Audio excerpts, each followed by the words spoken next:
As we showed you, some parts of the island are seeing a big dip in tourists. However, there are still some who are coming here for the very reason that so many of us locals are complaining about: the weather. Many parts of the country are suffering through 35 to 40 degree temperatures, and people there are looking for big time relief. So where do they go? The wet and cool coast. Bruce Kirkpatrick takes a look at all the weather refugees here on the island. When it's so hot you have to put ice in swimming pools to cool them down, it may be time to escape. Victoria, July 20th, 2011.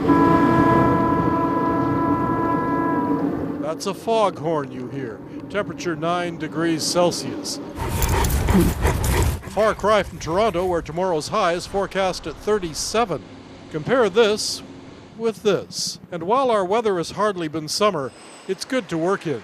Tourists are here, some fleeing the heat. We just came from New York, so it was about 90 degrees there, so it's actually quite refreshing for us. I love it. The big bus is doing fine, even if it's cool and cloudy. There are still sightseers. Some of them are grateful because they get to escape the heat.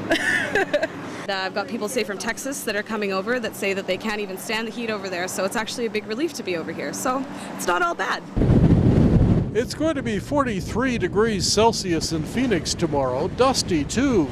So while it may be a little cool under the hood here, it's great, say Tom and Sarah. We're going to go zip lining. It's going to be really fun. 160 feet in the air.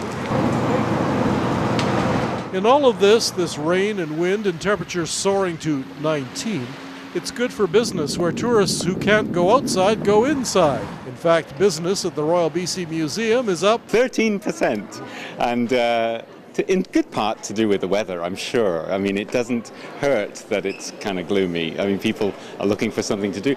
It's not exactly the dog days of summer on the West Coast, more like puppy pouring periods. And we hear it's very British. It's good for us too, better than baking in the sun week after week. If you're exposed to heat either on a prolonged basis or all of a sudden, it can really have a negative impact on a person's health. Now this may be a bit extreme, even if you are escaping Canadian heat elsewhere, hoods and jackets and umbrellas. It's bound to change, and when it does, we can complain too. But right now saying it's too hot sounds pretty good. Unless, of course, you're from Texas or Toronto or North Carolina, where the temperature is. The heat index in North Carolina now is 110 degrees. How do you like it here? I love it here.